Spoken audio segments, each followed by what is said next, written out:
درود میفرستم به همه شما بینندگان عزیز از قرارگاه مرکزی رادیو آزادی در پراگ و سپاس میگویم که حالا ما رو تماشا دارید. شالو گلخوجه هستم، چون همیشه ساعت رسو در خدمت شما با سرخط خبرهای روز. پارلمان قرقیزستان دیروز پشت درهای بسته اطلاع حکومت آن کشور رو درباره وضع مرز با تاجیکستان و نتیجه های گفتگو را شنیدند. رهبر جنایی پارلمانی حزب آنوگو پروگرس گفته است به کمیسیون حکومتی در امور مرزی باید صلاحیت مخصوص داده شود. او گفته است ما باید اعتراف کنیم که کمیسیون ما فعالیت سریع ندارد. در مرز تاجیکستان و قرقیزستان 16 سپتامبر تیرپرانی رخ داد که در نتیجه از هر دو طرف 4 مرزبان کشته شد. 1 تن از جانب قرقیزستان و 3 تن از جانب تاجیکستان. همچنین از هر دو طرف بیش از 10 کس مجروح گردید. در پایان مذاکرات روز 18 سپتامبر جانب‌ها به خلاصه رسیدند که ساختمان هر گونه انشاءات را در منطقه بحثی منع کنند. در برنامه به این موضوع ما برمیگردیم. طول چند روزی اخیر کاربران آزادی ویدیو ما از شما شکایت‌های بیشمار گرفتیم که یک هفته به این سو مبلغ‌هایی که از روسیه فرستاده می‌شوند نزدیکانتان از بانک‌های تاجیکستان دریافت کردن نمی‌توانند، زیرا برایشان میگویند که در بانک‌ها سامانی نیست.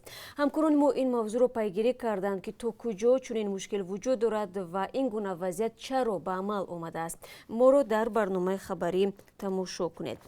حمله به مهاجر تنها برای دلخوشی. در شهر سنت پترزبورگ یک گروه جوانان تندگرا با کارد به شهروند ازبکستان حمله نمودند. جبردیده در شعبه ایاگری بستری است. پلیس بعضی از گمانبران را بازداشت کردند.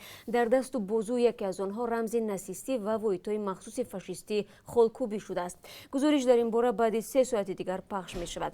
باید بگویم که 2 روز پیش در یک حاجتخانه ایستگاه قزان مهاجر تاجیک نیز از ضرب کار جراحت برداشت. شهروند 35 ساله تاجیکستان از پایش زخمدار شده، حالت او وزنین میانه ارزیابی می‌گردد. هفته‌نامه پایک یگانه نشریه مستقل در ولایت ختلان از اتاق اجاره کاریش در بینای بخش کار با جوانان شهر کلاب محروم شده است. مسئولین نشریه میگویند بعد یک مقاله انتقادی درباره بخش جوانان منطقه از آنها طلب کردند که فوراً اتاق اجاره را خالی کنند. مقامات میگویند این به مقاله تنقیدی ربط ندارد، بلکه از روی ضرورت در اتاق‌های کاری هفته‌نامه باید کورس‌های آموزشی دوزندگی بازگردد.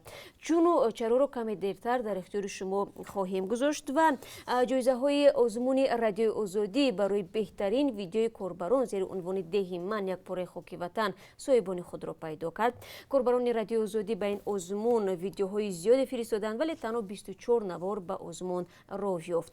در مراسم نتیجه گیری از این آزمون که روز 19 سپتامبر در دوشنبه برگزار شد، 3 نوار بهترین اعلان و به مؤلفان آنها جایزه های ارزشمند تقدیم گردید که ها غالب آمدند در برنامه برای شما نمایش میدیم و فکر میکنم تا شروع برنامه چند موضوع دیگر نیز به دست ما خواهد رسید و تفصیلاتش رو برای شما ما میگیم.